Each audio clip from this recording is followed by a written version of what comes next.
जनवरी का महीना था। बहुत ज्यादा सर्दी हो गई थी। बहुत ज्यादा सर्दी होने की वजह से बच्चों को स्कूल से छुट्टियां हो गयी और ज्यादा सर्दी होने की वजह से हर कोई सुबह लेट उठता था और सुबह तो इकरा भी देर से उठती थी। एक सुबह जब इकरा सोकर उठी तो उसने देखा कि इसकी सास अपनी बेटी से बातें कर रही है। नाइला, मैंने सुना है बच्चों को स्कूल से छुट्टियां हो गई हैं, तो आओ ना बच्चों को लेकर नानी घर। काफी दिन हो गए तुमने चक्कर नहीं लगाया, बच्चों को लेकर आओ।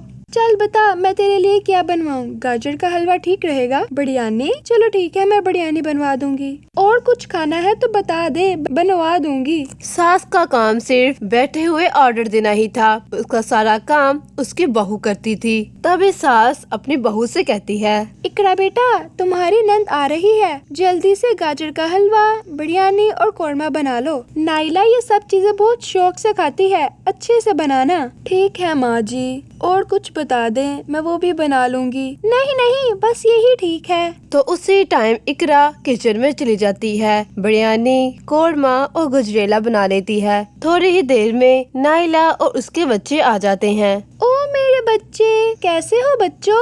हम ठीक हैं। माँ, भाभी कहाँ पर हैं?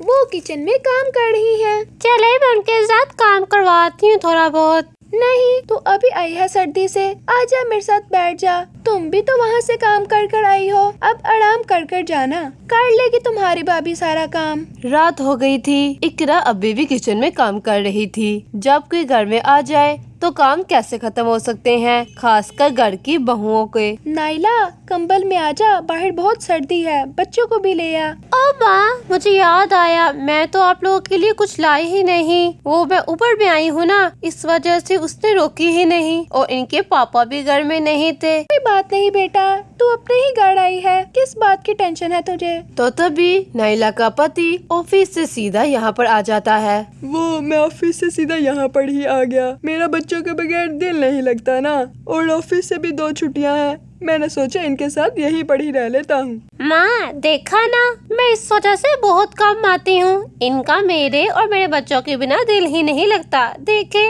मेरे पीछे पीछे ही दौड़े आए हैं। हाँ हाँ, वो सब तो पता चल ही रहा है। चलो आप सब बैठो, मैं बहू को कहती हूँ हम सब के लिए खाना लगा दे। रात का 1:30 बज गया था, पर इकरा अभी भी किचन में काम कर रही थी। तो तभी वहाँ पर नाइला आ जाती है। भाभी, सारा काम हो गया? मैं तो कह रही थी आपके साथ हाथ बटाऊं थोड़ा बहुत, आपने तो सारा ही कर लिया। नहीं नहीं, हो गया। और मैंने कहना था कि मेरे पति को रात को चाय के बगैर नींद नहीं आती, बना दोगी क्या? हाँ हाँ, मैं अभी सबके लिए चाय बना देती हूँ। और मैंने तुम्हें कहना था कि मुझे और मेरे बच्चों को रात को बेड के बगैर नींद नहीं आती, हमें बेड पर सोने की आदत है। क्या तुम हमें अपना रूम दे सकती हो? हाँ हाँ, क्यों नहीं, मैं भी कुछ ऐसा ही सोच रही थी। हम ड्राइंग रूम में सो जाएंगे, आप हमारे रूम में सो जाना। इकरा बहुत एहसासदिल और अच्छी थी और वो सबकी खिदमतें करती थी। इकरा उनको अपने रूम में सुला देती है और वो खुद दोनों ड्राइंग रूम में चले जाते हैं। क्या हुआ, इतनी चुप चुप क्यों हो? कोई बात हुई है क्या? नहीं नहीं, कोई बात नहीं, बस थोड़ी सी थकावट हो गई है। हाँ हाँ, मुझे पता है, तुम सुबह से सर्दी में किचन में काम कर रही हो। चलो मैं ऐसा करता हूँ, सुबह ऑफिस से छुट्टी कर लेता हूँ, तुम्हारे साथ काम में हाथ भी बटा दूंगा।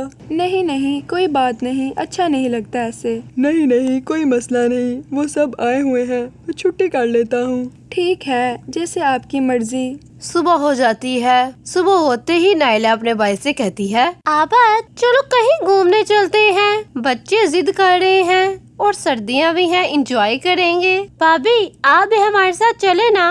नहीं नहीं, मुझे घर में बहुत काम है। वो सब सैर के लिए चले जाते हैं। तो घर बिखरा हुआ था। तभी इकरा गुस्से में आ जाती है। गुस्से में आकर सास के पास चली जाती है। माँ जी, टाइम से ही बता दें खाने में क्या बनाना है, मैं कोई मशीन नहीं हूँ जो फौरन से बना दूंगी। अरे बेटा, इतने गुस्से में क्यों है? माँ, गुस्से वाली बात नहीं है, बस मुझे टाइम से बता दें। नहीं बेटा, नाइला और बच्चों को आने दो, जो वो कहेंगे वही बनाएंगे। थोड़ी देर बाद सब घर आ जाते हैं। नानू, हमने बहुत इंजॉय किया। आपको पता है, मामू ने हमें सर्दियों के बहुत सारे कपड़े दिलवाए हैं और हमने बहुत इंजॉय किया। हमने बहुत सारी चीजें खाई, पिज्जा, बर्गर, केक, बहुत मजा आया। अरे ये देखे भाभी, मैं आपके लिए क्या लेकर आई। अरे इसकी क्या जरूरत थी? भाभी अभी रात का सरप्राइज बाकी है। कौन सा सरप्राइज? उसके लिए तो आपको वेट करना पड़ेगा। तो तब इकरा अपने रूम में जाती है और सोचती है कि मेरे लिए क्या सरप्राइज हो सकता है। जैसे ही 12 बजते हैं, दरवाजे में बेल हो जाती है और इकरा दरवाजा खोलने के लिए बाहर आती है। Happy birthday to you, happy birthday, happy birthday. और सब ने भाभी को गिफ्ट देने के लिए अपने हाथों में पकड़े हुए थे। भाभी, ये हम आपके लिए कुछ गिफ्ट लेके आए हैं। ओह वाओ, ये सब गिफ्ट मेरे लिए? भाभी, आप हमारे लिए इतना करती हैं। अभी तो एक और सरप्राइज बाकी है। हमने तो आपके लिए एक रेस्टोरेंट बुक करवाया हुआ है। हम आपकी बर्थडे वहाँ जाकर सेलिब्रेट करेंगे। बहुत मजा आएगा। आखिर आप भी तो हमारे लिए इतना करती हैं ना। अब हमारा भी हक है कि हम भी आपके लिए कुछ करें। और हमने आपके घर वालों को भी बुलाया है। बहुत मजा आएगा।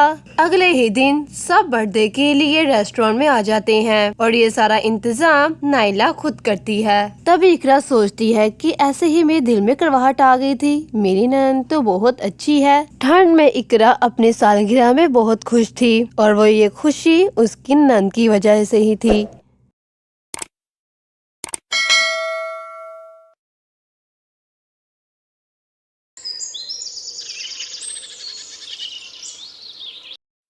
उफ, कभी कभी तो दिल करता है इन लंबे बालों को काटकर छोटा कर दूं। इतने भारी बाल हैं कि जूड़ा बनाने के बाद भी बाल जमीन तक जाकर लगते हैं। कोई जरूरत नहीं है बाल कटवाने की। पहले ही बचपन से ऑयल लगाकर और एलोवेरा लगाकर इतनी मुश्किल से देखभाल करके इतने लंबे किए हैं। चलो जल्दी से तैयार हो जाओ, जाने में देरी हो रही है। ठीक है माँ, 10 मिनट दो, मैं अभी आती हूँ। कुछ देर में तैयार होकर प्रियंका अपने माँ के साथ शर्मा के फंक्शन में चली जाती है, जहाँ पर शनिया भी अपने बेटे गगन के साथ वहाँ आई होती है। और जब शनिया की नजर प्रियंका के लंबे और घने बालों पर पड़ती है, वो उसे बहुत पसंद आ जाती है। अरे वाह, कितने खूबसूरत बाल हैं इस लड़की के। बिल्कुल प्रिंसेस लग रही है। इतने सुंदर बाल तो मैंने आज तक किसी के भी नहीं देखे। ये मुझे बहुत पसंद आई है। अगर ये मेरी बहू बन जाए तो मेरे दिल के अरमान ही पूरे हो जाएं। शनिया को प्रियंका पहली नजर में ही पसंद आ जाती है। वो शर्मा से उसके बारे में बात करती है और अपने छोटे बेटे का रिश्ता लेकर उनके घर में पहुंच जाती है। गगन अच्छे परिवार में से था। लड़के के माता पिता मान जाते हैं और रिश्ते के लिए हाँ कर देते हैं। कुछ दिनों बाद उन दोनों का ब्याह हो जाता है और प्रियंका अपने ससुराल आ जाती है। प्रियंका के बाल देखकर पड़ोस ने कहती है, वाह, तेरी छोटी बहू के बाल तो कितने प्यारे हैं। लेकिन मुझे डर है तेरी छोटी बहू के बाल लेकर दोनों बहुओं के दरमियान लड़ाई ना हो जाए। क्या मतलब?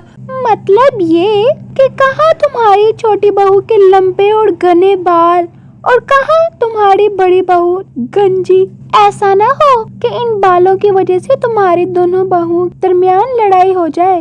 उन दोनों की बातें सुनकर सासू माँ को भी डर लगना शुरू हो जाता है और वही प्रियंका जिठानी के गंजे होने की बात सुनकर परेशान हो जाती है और पूछती है, गंजी जेठानी? हाँ बहू, तेरी बड़ी जेठानी गंजी है, इसलिए तो उसने शादी पर घूंघट ओढ़ रखा था। जिठानी अंजलि कमरे से बाहर आती है जो पूरी तरह गंजी होती है। अंजलि ने सबकी बातें सुन ली थी, जिस पर उसको बहुत गुस्सा आ रहा था। जिसको देखो देवरानी की लंबे बालों की तारीफ ही करता जा रहा है और मेरे गंजेपन का मजाक उड़ाए जा रहे हैं।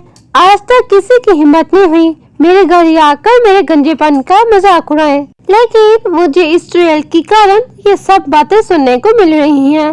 गुस्से में अंजलि अपनी देवरानी की तरफ देखती है और अपने कमरे में वापस लौट जाती है। ऐसे ही दिन बीत जाते हैं।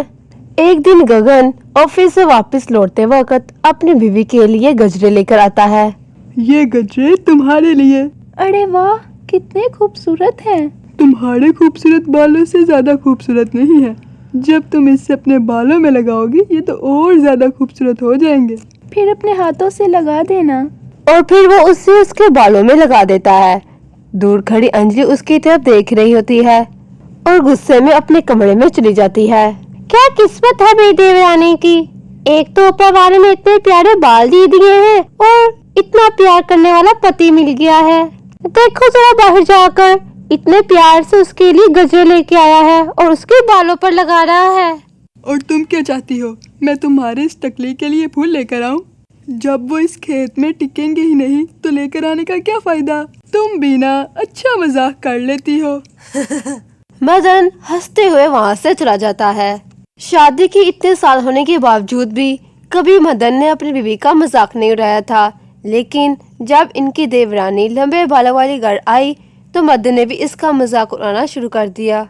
अंजलि और भी अपनी देवरानी से खींची रहने लगी और उससे चिढ़ने लगी और फिर दोनों के बीच में लड़ाइयाँ होने लगी। इसी वजह से उनकी सासू माँ ने उनका बंटवारा कर दिया। बड़ी बहू ऊपर वाले पोर्शन में और छोटी बहू नीचे रहने लगी।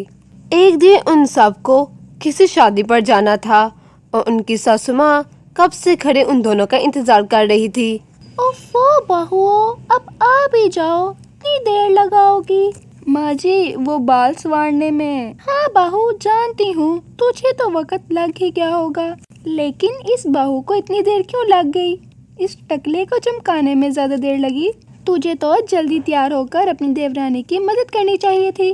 चलो अब लेट हो रहे हैं। कुछ देर बाद वो शादी पर पहुँचे तो सबकी नजरें देवरानी के बालों में पहुंची तो उसकी तारीफ करते नहीं थकते थे।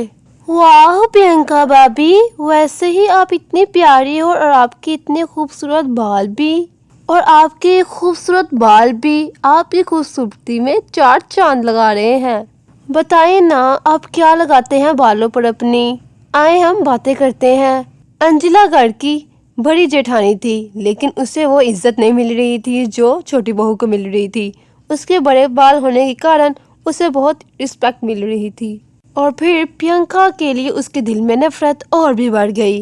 अगर आकर भी वो चैन की नींद नहीं सो पाई। बड़ा मजा है ना इसको अपने बड़े बालों पर, अभी इसको मजा सिखाऊंगी मैं। अगले ही दिन वो ऊपर देवरानी के कमरे में जाती है और उसके तकिए पर चिंगम लगा देती है। उसके बाद जब देवरानी रसोई से फारिग होकर आराम के लिए बिस्तर पर जाती है तो लेटती है तो उसके बालों में चिंगम लग जाती है। मेरे ये बालों में चिंगम कैसे चिपक गई? माँ जी। कुछ देर बाद वो दोनों वहाँ आती हैं। माँ जी, ये देखिए ना, मेरे बालों पर चिंगम चिपक गई। ओह नो, लगता है देवरानी जी आपके बालों को अब कटवाना पड़ेगा। मैं अभी कैंची ले आती हूँ। नहीं, इसकी कोई जरूरत नहीं है। बाहू रुक, मैं आती हूँ। सासू माँ जल्दी से बर्फ लेकर आई और उसके बालों में लगाया और चिंगम उतर गई। ओह, ये बूढ़ी जी ने तो मेरा प्लान चौपट कर दिया। न कोई बात नहीं, अब नहीं तो फिर सही। अगले ही दिन जब प्रियंका नहारी होती है तो ये ऊपर वाले फ्लोर में जाकर उसके नारियल के तेल में हेयर रिमूव वाला ऑयल डाल देती है और फिर जब प्रियंका अपने बालों में वो तेल लगाती है तो उसके बाल झड़ने लग जाते हैं। ओह गॉड, मेरे बाल इतने कैसे झड़ने लगे? तेल की एक्सपायरी डेट तो ठीक है। हो सकता है प्रियंका, तेल में कोई मिलावट हो गई हो। तुम ऐसा करो, ये फेंक दो, मैं कल ऑफिस से आते हुए तुम्हारे लिए नया तेल ले आऊँगा। कुछ दिन बीत जाते हैं। अंजलि वही प्रोडक्ट्स यूज करती जो उसकी देवरानी करती थी, लेकिन फिर भी उसके सर पर बाल नहीं आते थे। प्रियंका अपने टकलेपन से बहुत परेशान थी। वो सब कुछ करती मगर उसके सर पर बाल नहीं आ रहे थे। इसलिए उसने सोचा कि अब वो कुछ ऐसा करेगी कि उसकी देवरानी के सारे बाल ही झड़ जाएं। और फिर एक दिन जब उसकी देवरानी बालकनी में अपने बाल सुखाने के लिए खड़ी थी तो उसको एक आइडिया आया। अब इस देवरानी का आज बालों के साथ आखिरी दिन ही है, अब आएगा इसको मजा। अंजलि तुलसी में दिया जलाने के बहाने वो दिया बाहर ले आती है और अपनी देवरानी के लटकते हुए बालों के पास वो दिया रख देती है, जिसके जलते ही प्रियंका के बालों में धीरे धीरे आग लगना शुरू हो जाती है और वो सब कुछ नहीं जानती थी और उसके बाल जलने लगते हैं। प्रियंका, संभालो खुद को। और उनकी सासू माँ वहाँ आती है और अंजलि को जोरदार थप्पड़ लगाती है। अच्छे से जानती हूँ ये सब कुछ तूने जानबूझकर किया है। ये आप क्या कह रही हैं? भला मैं ऐसा क्यों करूँगी? मुझे क्या फायदा ये सब करने का? मैं ऐसा नहीं कर सकती। क्योंकि तू उसके लंबे बालों से जलती है।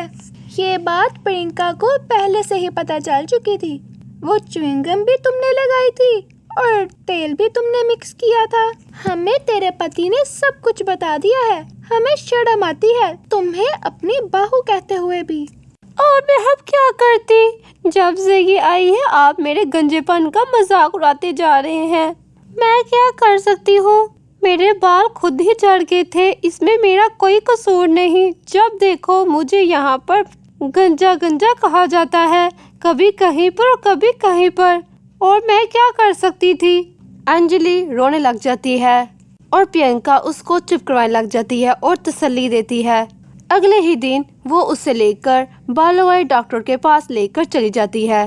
फिर उसके बताए हुए प्रोडक्ट से फिर अंजलि के सर पर भी बाल आने लग जाते हैं और वो अपने बालों को देखकर बहुत खुश होती है कि उसके सर पर भी बाल आ गए। अब दोनों देवरानी और जिठानी बहुत खुशी खुशी रहने लगती हैं और फिर कोई उसका मजाक नहीं उड़ाता। प्यारे बच्चों, इस कहानी से हमें सबक मिलता है कि आपके पास कोई भी मसला हो तो उसका हल जरूर होता है और ना कि दूसरों का नुकसान। आपको ये वीडियो कैसी लगी? अगर अच्छी लगी है तो चैनल को सब्सक्राइब करना मत भूलिएगा और प्रियंका के लिए तो एक लाइक बनता है।